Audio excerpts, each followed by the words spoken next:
Assalamualaikum warahmatullahi wabarakatuh. Saya Reza Jigrabani dari kelas Informatika 6D akan mempresentasikan hasil dari analisis dan evaluasi kinerja sistem Spotify dari perspektif pengguna menggunakan metode System Usability Scale atau SUS. Untuk latar belakangnya sendiri, era digital telah mengubah cara masyarakat mengonsumsi musik, menjadikan platform streaming musik daring seperti Spotify bagian integral dari kehidupan sehari-hari jutaan orang di seluruh dunia. Spotify yang diluncurkan pada tahun 2008 kini merupakan salah satu pemimpin pasar dengan jutaan track musik, podcast, dan fitur personalisasi dengan ratusan juta pengguna global, termasuk puluhan juta pengguna premium. Kemampuan Spotify untuk menyediakan pengalaman pengguna yang mulus dan intuitif menjadi sangat krusial. Tingkat kemudahan penggunaan atau usability sebuah sistem adalah faktor penentu keberhasilan adopsi dan kepuasan pengguna. Pengguna cenderung akan terus menggunakan aplikasi yang mudah dan nyaman berinteraksi dengannya, sementara aplikasi dengan usability yang buruk dapat menyebabkan frustasi dan pengabaian. Oleh karena itu, penting untuk secara sistematis mengevaluasi kinerja Spotify dari perspektif pengguna, khususnya dalam aspek usability.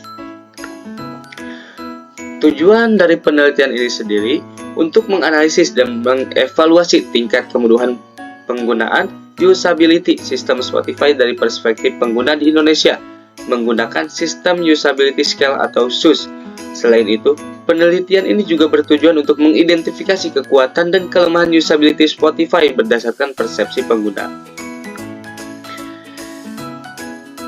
Penelitian ini menggunakan pendekatan kuantitatif deskriptif untuk mengevaluasi tingkat usability Spotify dari perspektif pengguna di Indonesia. Data dikumpulkan oleh kuesioner dari Sistem Usability Scale atau SUS yang terdiri dari 10 pernyataan disebarkan pada bulan Juni 2025. Sebanyak 30 responden yang merupakan pengguna aktif Spotify di Indonesia dengan usia minimal 17 tahun. Berpartisipasi dalam penelitian ini melalui teknik purposive sampling dan snowball sampling. Data yang terkumpul kemudian dianalisis dengan melakukan tabulan respons, perhitungan skor SUS, individu dan rata-rata, serta interpretasi skor menggunakan skala interpretasi SUS dan analisis deskriptif per item SUS. Hasil dari penelitian skor SUS, gambaran umum responden, jenis kelamin laki-laki ada 53% dan perempuan 47%.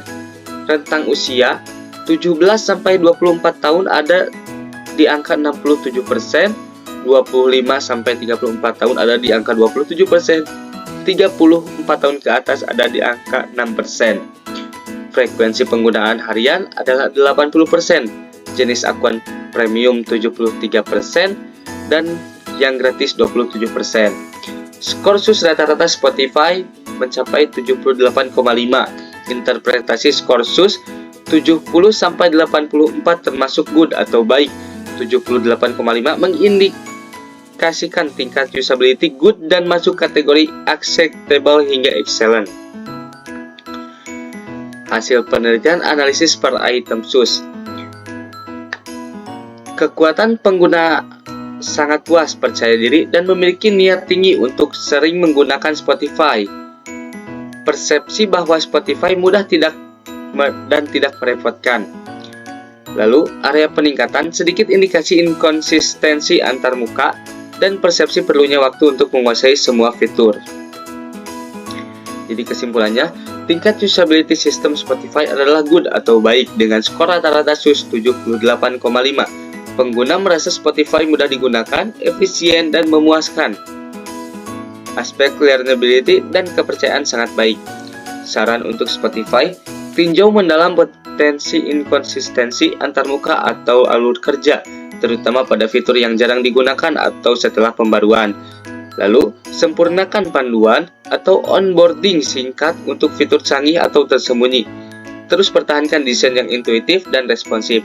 Lalu, saran untuk penelitian selanjutnya, gunakan metode evaluasi usability lain atau heuristic evaluation, think aloud protocol untuk wawasan kualitatif. Lalu, lakukan studi komparatif dengan aplikasi pesaing. Lalu, fokus pada usability, fitur spesifik, podcast, playlist kolaboratif, serta perluas cakupan responden. Baik, Mungkin untuk presentasi dari saya cukup sekian. Mohon maaf atas kurang dan lebihnya. Assalamualaikum warahmatullahi wabarakatuh.